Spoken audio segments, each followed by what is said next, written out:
In sports, if you want to be the best, there are no off days. Welcome on into the No Off Days podcast, the Nod Pod here. Welcome, Chris. Welcome, BK in the booth. We'll get to him shortly. I expected you to be rocking the Crimson here this week as your loyal Tide come to town. My Bama shirts are still tear-stained at the time. I had to take them to the cleaners. Need a good scrubbing. Oh, just boy. Start over again. Yeah. What is your boy Nick Saban's message to the Tide this week? What I read or what I listened to of his post-game was, you wanted his message to the public or to his team? Give me maybe public and then transcribe. Public is, okay, don't panic. As he said it, this is a midterm, not the final exam. Midterm grade, not so good. Now, are his players acquainted with those terms? It's a fair question. I think you're referring to all the grad transfers we have. Yes, of course. Message to his team, though, is probably number one, clean up the mistakes. 10 penalties for over 100 yards. That's 2 years in a row they've done that against Texas. Yep. And then there's probably a strong message to his offensive line. If you guys can't get this done, we'll find some guys who can. They were just manhandled by the Texas Longhorns. What's the line set at against USF? 32. Okay. I saw a good T-shirt. Maybe that's the one I should have worn, although it was in USF colors. It said, you know how teams used to say, we want Bama, although they don't say that anymore. They say, we want Georgia. This one said, we want Bama. It had the Bama marked out, and it had cover the spread written on it. Saw that at a local store. The Bulls might do it. Who knows? Well, yeah. Well, they've got horns, right? Here's the thing. Coach Golish, the worst thing that could have happened to him over the weekend was Texas beating Alabama. Typically, the trend is that a good pummeling is coming, right? After Bama loses? Oh, yeah. That's the way it should be. Okay. Do you remember the last time Alabama played in Raymond James Stadium, though? What happened? Yes. That was Clemson. Yeah. That was the Big Natty. Ooh, Was at that one, too. Didn't enjoy that outcome. And you're going this week, right? I'm going this week. BK, are you going too? I will be there, yes. All right. Are you guys going together? No, we didn't get the. It's probably better I'm sure that we'll meet up. Yeah, I've got a good lead on a tailgate for us, BK. My other friend Scott, I know another Scott. Do Sorry, you? yeah. Now I'm jealous. He's gonna have us hooked up. Okay. We may not even need to go into the stadium. We'll see. There you go. All right. Very good. Yeah, it'll be a fun one. It will be. This is USF's been working on this for years, and just the fact that you're getting a team, of course, with the history that Alabama has to come to your home turf, that says a lot. So kudos to Michael Kelly and the ability for the USF, kind of the upper management there to get this on the schedule to make sure it comes to fruition, and it's going to be a sellout, right? Is it sellout? That's the word. Better be. That's the word right? on the street. Okay. Nice Very good. 3:30 kickoff on another network. Okay. Yeah. All right. BK, what do we have on today's program? Today we got Rick Stroud, Tampa Bay Times writer, and runs the Tampa Bay Sports Podcast. Is that the name of it? Or It's Sports Day Tampa Bay. There you go. Now Thank you're you. going to get a lashing from Rick when he gets on the There show you go. because you don't know the name. But it's a great podcast. It is. And so we'll have him get his thoughts on the Bucs and the rest of the NFL season. It's been kind of a slow news week for the NFL, I think. Yeah. So we'll check in on that. Golly. And then at the end of the show, I thought we would check in. You guys watch a lot of college football in these first 2/3 weeks, I guess. So I've come up with some names of football players, and we've kind of done this in a different way in the past. But you tell me if it's a real football player or if it's a fictional name. No. Oh, I like this game. Yes, You're going it's to be kind of Cato, fun. this is Cato's sweet spot. Right up my alley. Well, you He had the starters he last studies week. rosters in his free time. You're always the best at figuring out Brian's bluffs. Like Well, when he's done just enough research I have to a make decent BS meter, but I don't know the BS names. meter. All right. Yeah, there you go. That actually future segment. Mark it down. All right, good stuff. All right, we'll catch up with you in a bit, BK. If you're listening and you want to watch, go to fox13news.com/nodpod. If you're watching and you want to listen or subscribe, take out your phone, zap that QR code on the bottom right-hand corner of the screen, and there you can find all of our shows. Dare I say the 49 previous shows, because, Chris, it is episode number 50. What? 50. We did We it. did it. Yeah. Yes. Yo, you surprised me with cake in last week's episode. I know. We should have had cake this week. Well, the What? confetti was supposed to fall from the ceiling right when I said that, but it didn't. Where is the mayor with that darn key? I know. We asked for it after, episode 10? Yeah, we wanted a key to the city. We've been, every 10, we're going to be beating day. down the door. Yeah. So please subscribe, fox13news.com/nodpod. So the big news, of course, as we tape this on a Tuesday, was what happened in the Meadowlands last night. Of course, so much hype and hysteria around the arrival of Aaron Rodgers and what that means to the fortunes of the New York Jets. Well, apparently they still have the same old bad luck. Fourth play on offense for the Jets, and down goes Rodgers. He is done for the season with a ruptured Achilles. I mean, this is awful, and there is no shortage of opinions on what people think about Aaron Rodgers. I'm personally a fan. I think he's one of the best quarterbacks to ever play the game. This is not an outcome that you want on anybody. You wish on your worst enemy. Honestly, this is, where does this team go from here? They look back to Zach Wilson, who actually ended up. I wouldn't say he led them to a victory, but they got the win, and he was their starting quarterback. It's big special teams play in overtime to secure that victory over the Bills last night. But this is just tough, man. I mean, you hate to see this for anybody, especially a quarterback that's 39 years old. Yeah, I feel the same. I like Aaron Rodgers. I know he's divisive, but I like the guy. I like, he just skill-wise, right? He's fun to watch. And I watched Hard Knocks, followed the Jets through training camp. And those guys were so happy to have him as their QB. Like, the defensive coordinator was showing the defense film, that they had on tape of the offense going against defense. Rodgers making some sick throw, and the defensive coordinator being like, that's our quarterback. That's our QB. Like, there was all this buy-in. I thought he was going to ball out this season. And so it's tough to watch. I have no idea what's going to happen with him, but for some reason I feel like he got enough of the taste of New York and what that could be that he may try to battle back from this. I hear people saying this could be career ending, but I think he may certainly fight to come back from this. Yeah, I mean, you would think that if there's anything that's kind of a motivation for him is with as much buildup as this season had, does he still feel like not only do I owe it to myself, but I owe it to these Jets fans to kind of at least attempt to deliver on this. This is like I was reading like a 10 to 12 month recovery. Mm-hmm. Now, we have seen faster. I believe it was Shaq Barrett here locally. I mean, he came back from a ruptured Achilles, and he did that last season, and he's back and ready to go, as healthy as ever. Cam Akers? Cam Akers I think he did it in like 6 months. Yeah. So now those are some younger wheels, mm-hmm. so it's going to look a little bit different. But I think that this is just If he goes into retirement, I think that would probably be, if I was going to be an odds maker on that, I would say that's what it's looking like.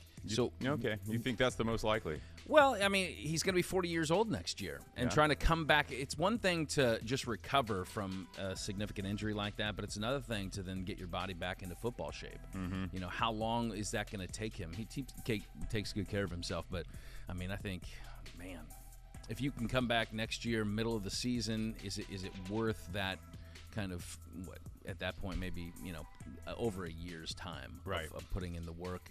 I don't know. I hope he does. I don't want it to. I don't want this to be the way the story is written. Right? Yeah. Now that Jets team does have a really good defense, as we saw last night.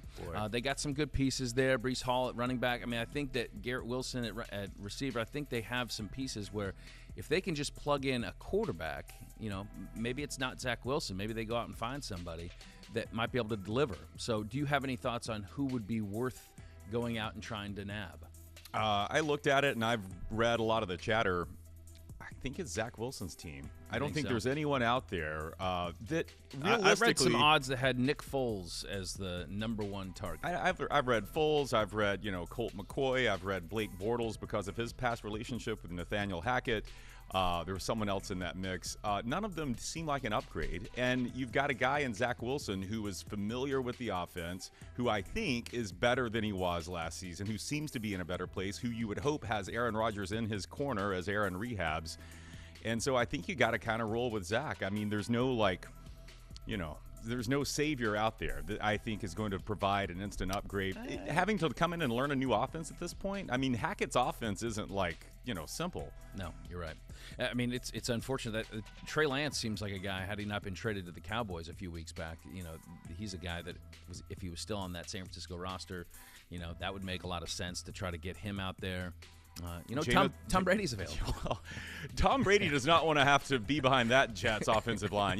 Aaron Rodgers dropped back 3 times and got pressured twice and then injured. So, no, you need a mobile guy. Is it Jameis Winston?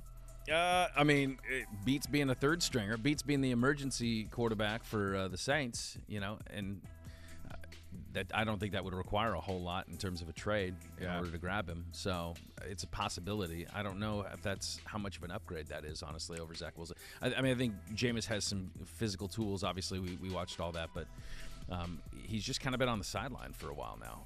And how much of the turnover aspect of it, playing in front of a spotty O-line, I mean, you're going to get Jameis on the run again. I mean, yeah. I got one. Okay. Kyler Murray. You know what? The Cardinals have kind of put him on the shelf, right? Now, the contract is going to be a big problem. Oh, yeah. I mean, if the Cardinals want to eat up a bunch of that, or before they trade him, then possibly. Yeah. But I mean, they're going to get rid of him probably anyway, right? Well, they want the Caleb Williams lottery.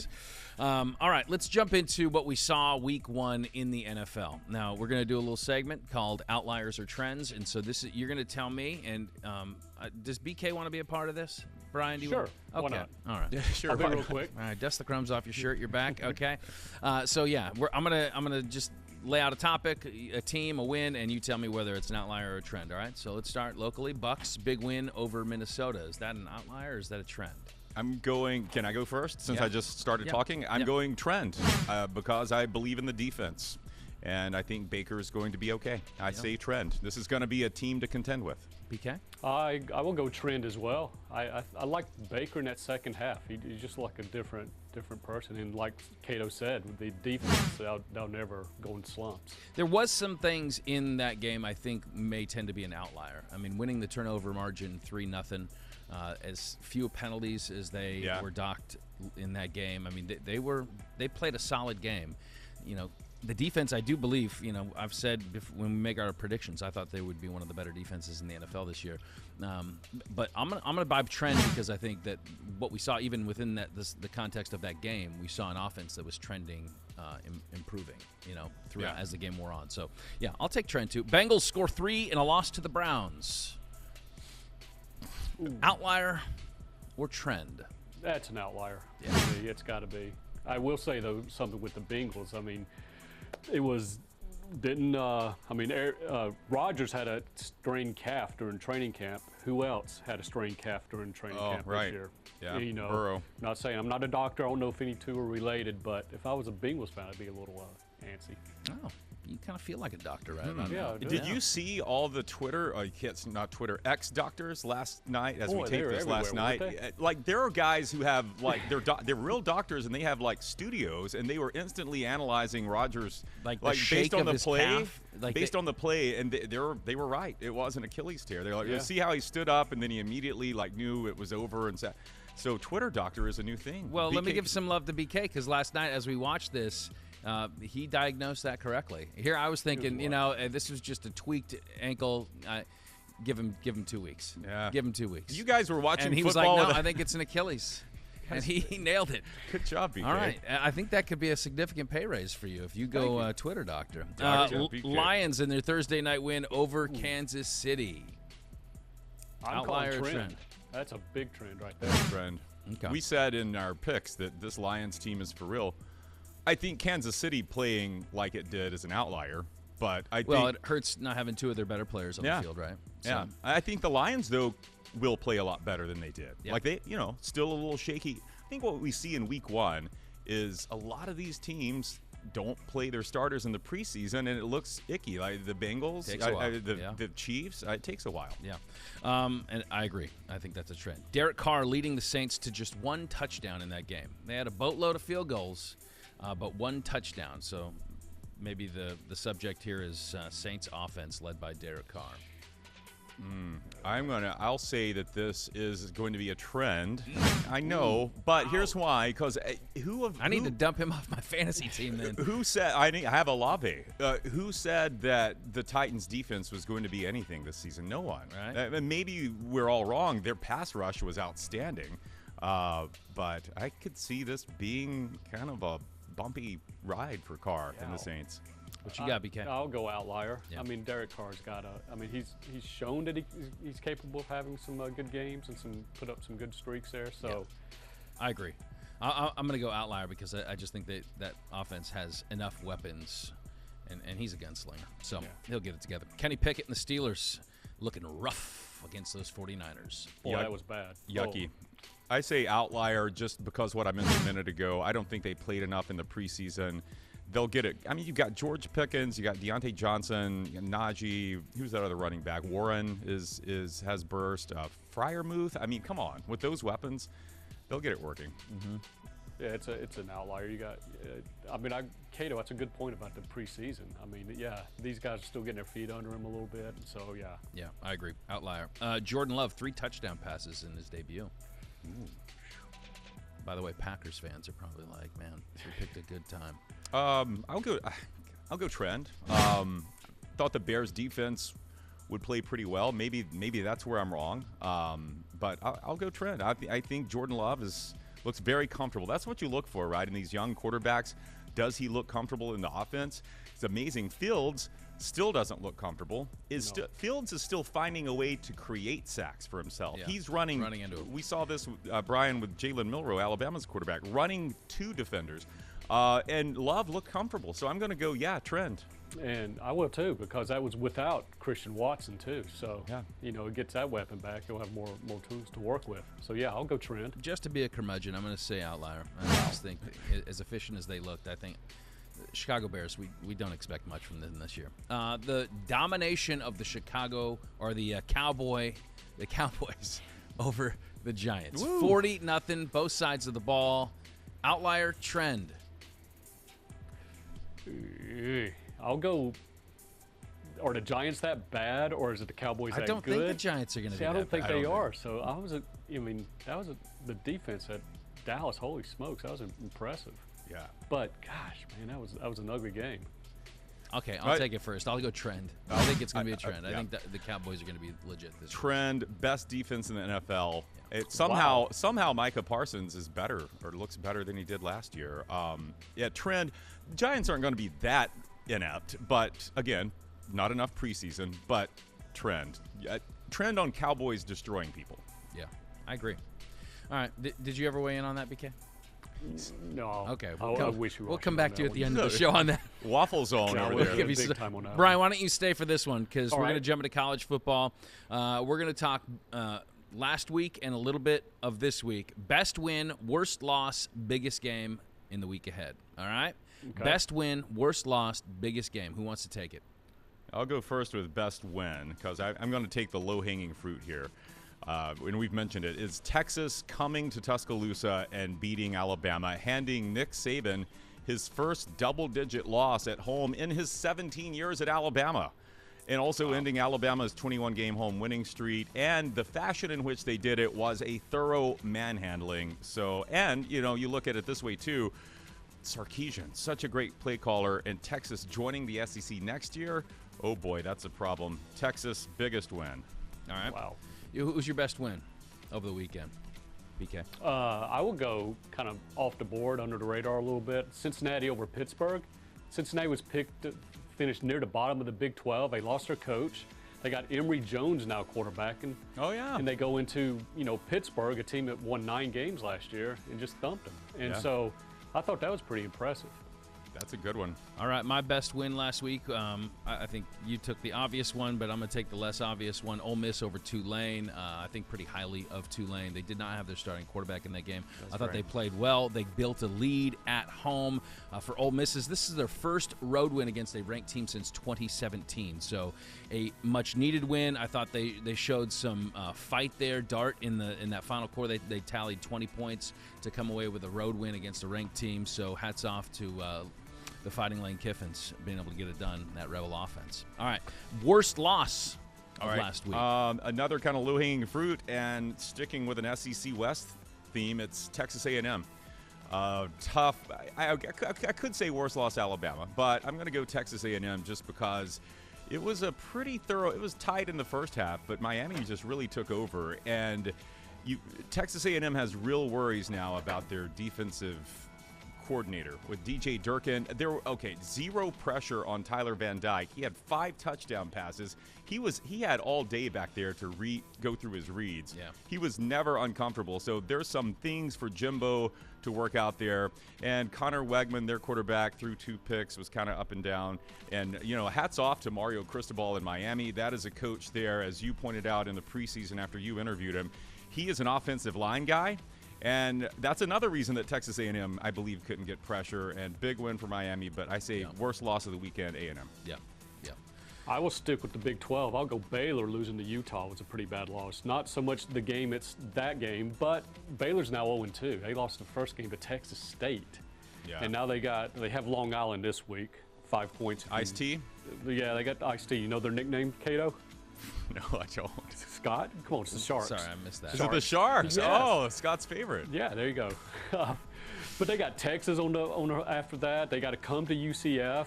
Their first road game of the year. So that team, Dave Aranda, could be in some little trouble there. So that was a tough loss, I thought. My worst loss last week was Nebraska to Colorado. I mean, I get that the story is how this Colorado team is all everything and they're going to go win a national championship or whatever. But, Matt Rule taking over a new program to start 0-2. It's not just the fact that they're 0-2. It's they can't score. Their offense looks awful. I think their quarterback play has been awful. Jeff Sims, he is a turnover machine. They have 8 turnovers in 2 games, so 4 in each of these games. And Sims is responsible for 6 of them. So, not good. And this was a rivalry game. I get it. It's on the road. But even this week, they're back home. Home opener against Northern Illinois. This is a Northern Illinois team that opened the season up with a win against Boston College. Yeah. So, that's not going to be a cakewalk for them. So, worst loss, it's Matt Rule and his Cornhuskers. All right. Best game of this weekend. All right, let me lead this one off with one that'll make some of the hometown fans proud. Let's go. Okay, so not the greatest slate in this weekend, all right? It's easy to look ahead to the following weekend when we have a bunch of conference matchups. But as I looked at these, I said, wow, look at this game here that normally would be getting all the headlines. For some reason, it's not. And I know I'm an SEC homer, but Tennessee is coming to Florida to play in the swamp. This is Tennessee that a lot of people have as the threat to Georgia, right? And so this is a chance for Billy Napier and his squad to make people forget about that performance in week 1 when they shot themselves in the foot in every way possible and still were kind of in the game against Utah. This is a chance for a big statement win at home. So Tennessee is favored by 7. I'm going Gators outright win and an upset in the first big win of the Billy Napier era. How do you like that? Wow, Very nice. That would be huge for sure. Gator fans loving you right now. All right, BK. I'll go up the road, up I-4 a little bit. UCF's taking on Villanova. John Reese Plumlee, late in the game last week at Boise State, injured his knee, so he's out. In steps Timmy McClain, former USF quarterback. Scott, you and I saw their practice, and Timmy looked actually pretty good with their offense, the drills that we saw. So I'm kind of curious to see what he will do with this offense coming up this Saturday. Yeah, big prove-it opportunity. I'm going to say the best game of the weekend is going to be number 8 Washington visiting Michigan State. Huskies, they have legit playoff hopes this year, but this is their first road game of the year. East Lansing, not an easy place to play. The Spartans, meanwhile, have like all this tumultuous stuff going on off the field with Mel Tucker and these accusations. This is going to be, if anything, he wants to redirect his fan base and his team's efforts back onto the field with a statement win at home. I don't think they get it done. I got the Huskies winning on the road, but I think that's going to be a compelling matchup this weekend. That's a future Big Ten matchup. Yeah. Oh, there you go. There you go. Natural rivalry. It begins right now, right? Washington, Michigan State. I like those. All right, let's talk a little bit more NFL action with our guest. What do you say? Well, our guest is Bucs beat writer for the Tampa Bay Times, host of the podcast Sports Day Tampa Bay, and also one of the great impersonators of one John Gruden. We welcome Rick Stroud to the program. Rick, welcome on in. What is your working list of impersonations you have going right now? Oh wow! You do quite a few. Of all the things you said, I guess that's what I'm most proud of. All right, so to the serious matters now, Rick. Have you booked for Vegas yet after week 1? If I do, it will probably be to vacation, not anticipating that I'm working. Now, having said that, look, great week 1 win. Outstanding, actually, when you consider the opponent and the fact that they were on the road in a very difficult place to communicate. I thought the impressive thing, in addition to just winning the game, was the fact that they didn't have any false starts, no pre-snap penalty type things that you usually get. So the operation of the performance was pretty good. And look, it's hard to win in this league, and a lot of games are lost, as many that are won. And I felt like that the Vikings certainly had a hand in that. You credit the Bucs defense for getting 3 turnovers, and one was a botched snap, which is on Minnesota. But then when you throw an interception on the 1-yard line, you have a sack strip fumble that gives them a field goal. I mean, those are big points in a game that was just a 3-point game. So the defense hung in there. They made plays, and then finally, I thought Dave Canales and Baker Mayfield got going towards the end of the first half, and then in the second half, it was much better. Mm-hmm. Did this outcome, Rick, change your forecast for the Bucs any for this season, or did it kind of line up with where you thought they would be? Well, I don't know if it changes the forecast. I mean, if I was picking games, this is not one I would have picked for them to win. In fact, I didn't, and I hate picking games, and no one should ever listen to what I say anyway about that. But but I do think that I believe that this is a good marriage in the sense of Baker Mayfield with this offensive scheme. I think schematically, what Dave Canales is trying to do in the long run will benefit the offensive line. Will help with protection. They didn't run the ball very well, to say the least. They averaged like 2.2 yards a carry, which is even far below what they were a year ago, which was the last in the league. But they attempted it 33 times, which is a good thing.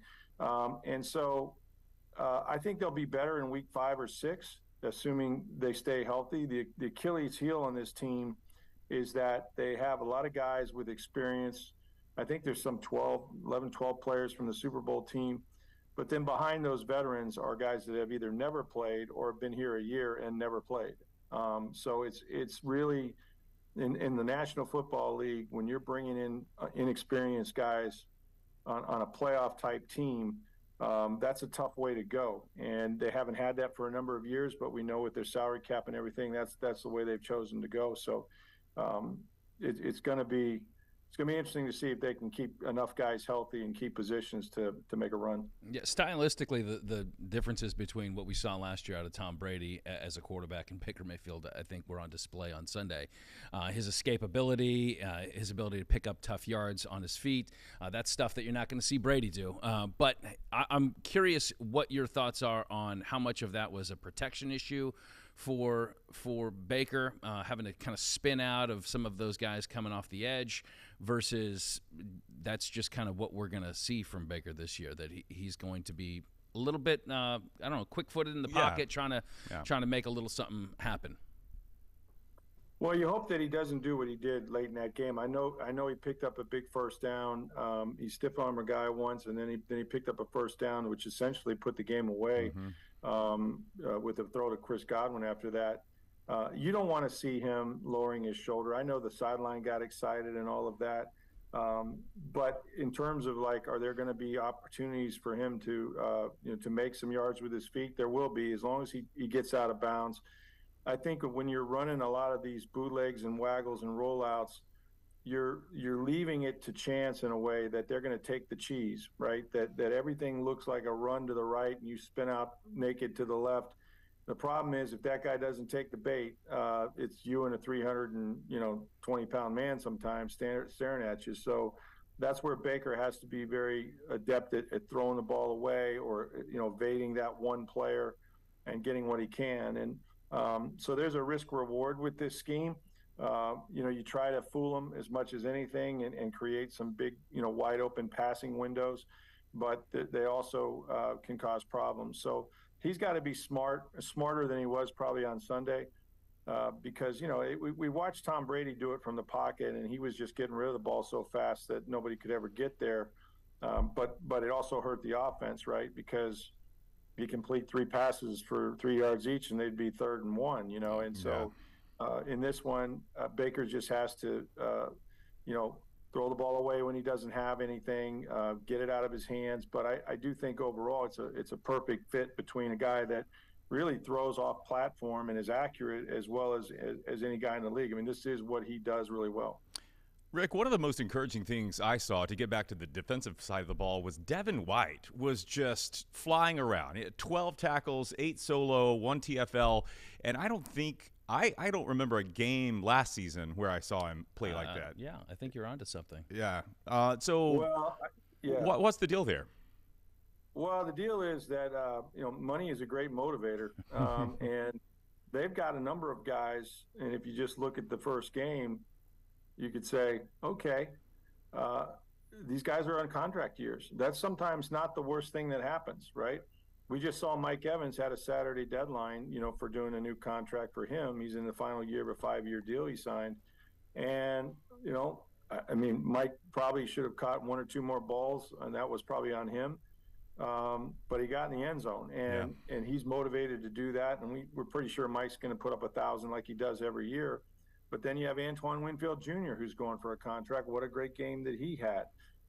And Devin White is one of those guys. I mean, Devin White isn't playing for free. He's going to make $11.7 million this year, but he had a trade request during the offseason. They met sort of secretly in March and kind of ironed that out.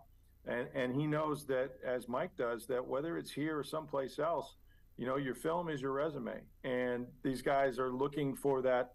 In Mike's case, he's made $110 million, right? I mean, he's made more money than anybody in the team history, but he still has more he'd like to do with it. And, in Devin's case, this is his first real big bite of the apple. So, yeah, I thought they were very impressive. I thought Levante David was impressive, but those two linebackers were flying around, and Devin White, to me, was the player of the game on defense for them, even though he wasn't the one necessarily creating the turnovers, but he certainly was a factor. Even what they were able to do in the second half to bottle up Justin Jefferson, who went off. I mean, there's a lot of big names on this defense, and if they can stay healthy and keep that rolling, man, there's a promising future for that side of the ball. But just to kind of go back to the Evans contract thing, what's your hunch on where this eventually leads, Rick? I mean, should Bucs fans just be bracing for him in a different team colors next year, or what is your gauge on that? Yeah, I think you have to. I think you have to look at this as maybe Mike Evans last year in a Bucs jersey. And if that sounds awful, it sounded bad when it was John Lynch.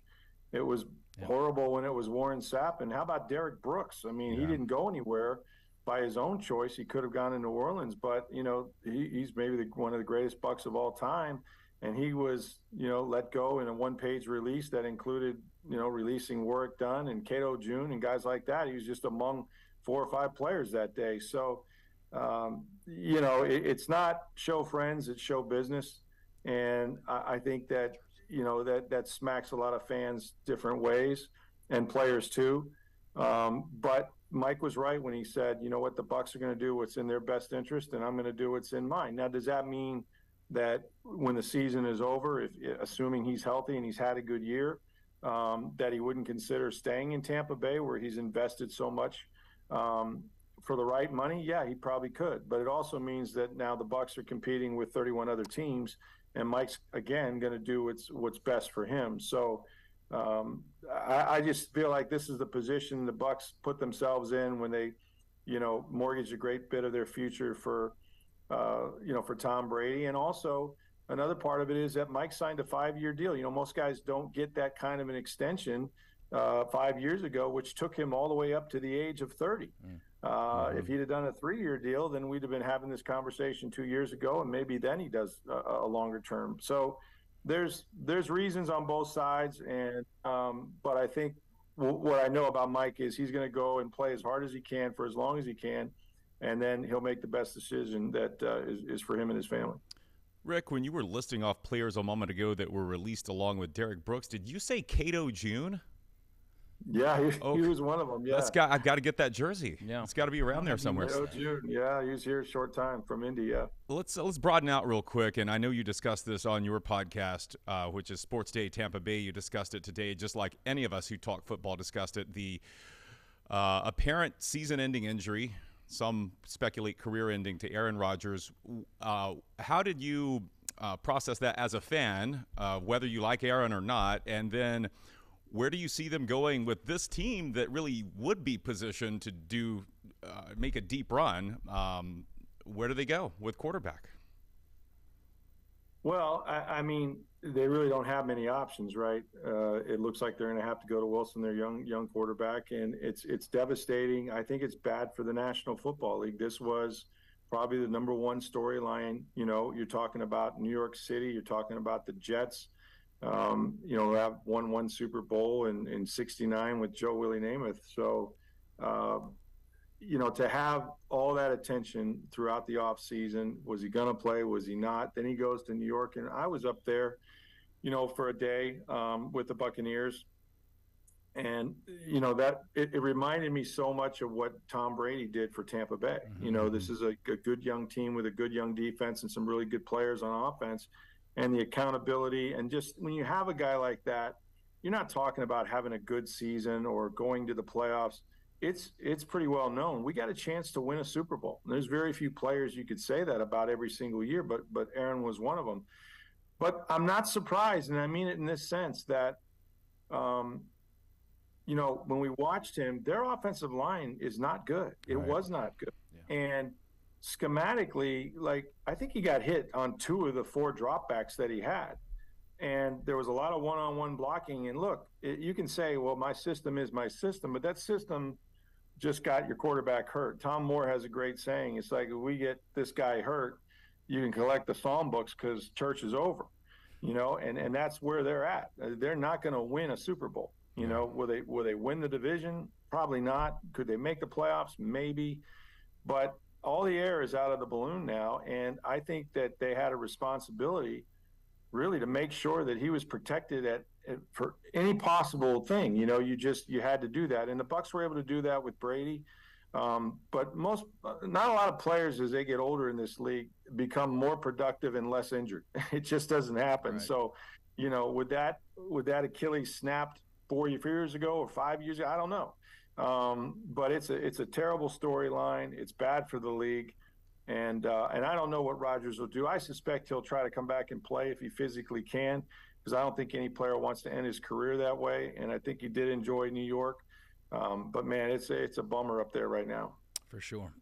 Rick, you caught us on a somewhat celebratory episode, even though we all feel down right now because of that news. This is our 50th episode of the No Off Days podcast. And since you've been a longtime podcaster, I'm curious if you might give us a nugget or two. You don't have to do a voice, but just maybe what is a pearl to succeed in the podcasting space? Maybe you can help us out with that. You know what? And you guys, if you've done 50 of them, that's a number. That's a pretty good number. It's just being committed to it, and trying to figure out what people really like. I'm not sure I know what they like. So then in default, I just give them what I know. But I'm honored to be part of the 50th anniversary of your podcast. Yes. That's a real high honor, because I really got to be honest with you, I haven't heard it. Yeah. But that's on me. That's not on you. So, to be here and be asked to do voices and I tell you what, man, 50 podcasts, that's a lot of freaking podcasts, man. All right. Congratulations on that. He gave us one. I knew we'd get an additional guest on the show this week, and so thank you for that. I'm thinking that people will start to get the word that we're a real thing. 150? I think it's when Rick has us on his podcast. Yeah, okay, then they'll know that we're. Well, we can do that. We can do a prisoner swap. There's no doubt about that. But it's not for anything you haven't done. It's just that I am in a tunnel. Okay, and it's no fault but my own that I don't have time to do my stuff, much less listen to anybody else's. So that's on me. But when you got 3 kids, you got a 14-year-old daughter, an 11-year-old daughter, and all of that. I am overwhelmed by life. That's why I don't own pets. Yeah. If I had a pet, that would push me over the ledge. That would be. Yeah, the pet would. It's just one more thing. That's one thing I'm learning right now. I'm trying to look for someone to take my dog. I just got one last year for Christmas, and he's worn out his welcome, Rick. Well, you have certainly not, but thank you so much for spending your afternoon with us and giving us a glimpse of what's going on in Buckland. So off to a good start. Thank you so much, Rick. Thanks, Rick. Appreciate you joining the show. Guys. Keep up the great work. Good luck. All right. Thank you. Always a well-informed discussion when we get a chance to chat with Rick Stroud. All right, let's bring in BK as we try to make sure that we are informed as much as possible on these college football rosters. You got a little trivia for us. How well do we know these names? Right. What I'm going to do is give you 2 players' names. One is a legit player, actual player. It's actually on a roster right now. And the other one is just a poser. Okay. Like just a totally fake name Just that you made up. completely fake name I made up. I stink at this, so you're gonna be able to see right through it. I love it. I love the fact that you labored over this. Isn't AI creating these names? No, this was BK creating this. Okay, good. So, All right, good. Dr. BK. let's go to the first one there. All right. We got Quad Harrison, okay? And then Nishon Vision. He goes by his initial, which makes it cool. It's Envision. So which one is real, that which is one's cool. fake? I hope Envision is cool. I hope Envision is real. That would result in some NIL deals. I go to Quad Harrison is real somehow. You think Quad's real? Quad is on a roster. Oh, I love that Brian came up with one of these. I think Nishan Vision is real. I'm gonna say Envision is a real person. It is Quad Harrison. There he is. Tight end in Louisiana Monroe. Good job on that, BK. Yeah, that thanks was a lot. like what would Key and Peele like level. That's yeah. what, yeah. it was. It was not. Those guys are great. Do we have the background on why he's Quad? Did he have an injury like early in his career? or- That's not. Is that his name or is that his nickname? I think he's the fourth born. He's. I made that up. Oh, That would make sense. He has the largest quads you've ever seen. Yeah. Yeah. Leg Guys, the day, squat 86. kick. You got to be good on the squat rack if your name's Quad. he was born on the Quad. There on you go. There you go. campus. There you go. I love Yeah. it. How about player 2? We got Comet Ball or Rusty Stats. I love Rusty Stats. And it may be Comet Ball, but I went with Comet. Okay. Well, then that makes it seem like you didn't come up with it. Well, I mean, What are the chances that he goes with two apostrophe names right out of the gates? Pretty low. You think low? Yeah. All right. I'm gonna go. Comet Ball is a real person. I'm going to go Rusty Stats is a real person and is related to Dwayne Stats, who does the play-by-play for the Rays TV. Is that right? play Yes. offensive lineman, Texas Tech.